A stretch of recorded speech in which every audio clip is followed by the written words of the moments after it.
Hello, എല്ലാവരും happy ആയിരിക്കുന്നു എന്ന് വിശ്വസിക്കുന്നു. നമുക്കൊരു ഉച്ചയൂണ് കഴിച്ചാലോ? വളരെ ടേസ്റ്റി ആയിട്ട്.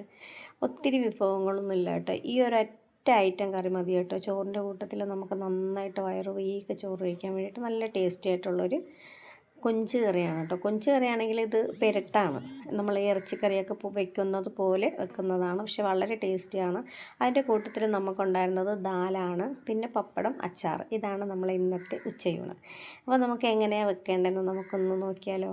അപ്പോൾ നമുക്ക് കൊഞ്ച് ഒരു പാത്രത്തിലോട്ടിട്ട് അതൊന്ന് ക്ലീൻ ചെയ്ത് മാറ്റി വെക്കാം. അത് കഴിഞ്ഞതിന് ശേഷം പിന്നെ ഇതിന് വേണ്ടിയത് ഒരു വലിയ സവാള സ്ലൈസ് ചെയ്ത് വെച്ചിട്ടുണ്ട്, 2 പച്ചമുളക് എടുത്തിട്ടുണ്ട്, കൊച്ചുള്ളി എടുത്തിട്ടുണ്ട്. അപ്പോൾ ഇത്രയാണ് ഇതിന് വേണ്ടത്. ആദ്യം തന്നെ നമുക്ക് പാന് അടുപ്പത്ത് വെച്ചിട്ട് കുറച്ച് ഓയിൽ ഒഴിച്ചു കൊടുക്കാം. എന്നിട്ട് നമ്മൾ ഈ ഫസ്റ്റ് ഇടേണ്ടത് ഈ കൊച്ചുള്ളിയാണ് കേട്ടോ. കൊച്ചുള്ളി എടുത്തിട്ട് ഈ 2 പച്ചമുളകുമായിട്ട് കുറച്ച് ഉപ്പും കൂടി ഇട്ട് നമുക്കിതൊന്ന് നന്നായിട്ടൊന്ന് വഴറ്റിയെടുക്കാം. വഴറ്റിയെടുത്തതിന് ശേഷം പിന്നെ ഇതിലോട്ട് ഇടുന്നത് തക്കാളിയാണ്. ഒരു വലിയ തക്കാളി എടുത്തിട്ടുണ്ട്, അതിൽ ഞാൻ പകുതിയേ ഇതിലിട്ടിട്ടുള്ളൂ. അതിനുശേഷം പകുതി തക്കാളി നമുക്ക് മാറ്റി വെക്കാം. അപ്പോൾ എന്നിട്ട് നന്നായിട്ട് മൂത്ത് വന്നതിന് ശേഷം നമുക്കിതൊന്ന് മാറ്റി വെക്കാം. എന്നിട്ട് വീണ്ടും കുറച്ച് ഓയിൽ ഒഴിച്ചു കൊടുക്കുക. പിന്നെ ഇടേണ്ടത് നമ്മൾ ചതച്ച് വെച്ചിട്ടുള്ള കൊച്ചുള്ളിയില്ലേ, അതാണ് ഇട്ട് കൊടുക്കേണ്ടത്. ഇതിലും ഞാൻ 2 പച്ചമുളക് ഇടുന്നുണ്ട്.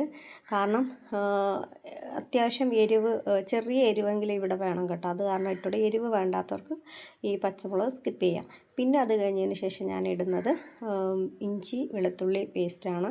പിന്നെ മഞ്ഞൾപ്പൊടി, പിന്നെ ഒരു പകുതി തക്കാളി എടുത്ത് വെച്ചത്, പിന്നെ പെരിഞ്ചീരകം, പിന്നെ കുറച്ച് കുരുമുളക്, കാശ്മീരി ചില്ലി മുളക് ഇട്ടിട്ടുണ്ട്, കുറച്ച് മല്ലിപ്പൊടി ഇട്ടിട്ടുണ്ട്. ഇതെല്ലാം കൂടി ചേർത്ത് നമുക്കൊന്ന് മൂപ്പിച്ചെടുത്തതിന് ശേഷം അതിലോട്ട് കുറച്ച് വെള്ളം, അതായത് ഒത്തിരി ഒഴിക്കേണ്ട, കുറച്ച് വെള്ളം ഒഴിച്ചതിന് ശേഷം എല്ലാം കൂടി ഒന്ന് നമുക്കൊന്ന് മിക്സാക്കി എടുക്കാം. പിന്നെ കുറച്ച് ഉപ്പും കൂടി, പാകത്തിന് ഉപ്പും കൂടി ഇട്ട് കൊടുക്കുക.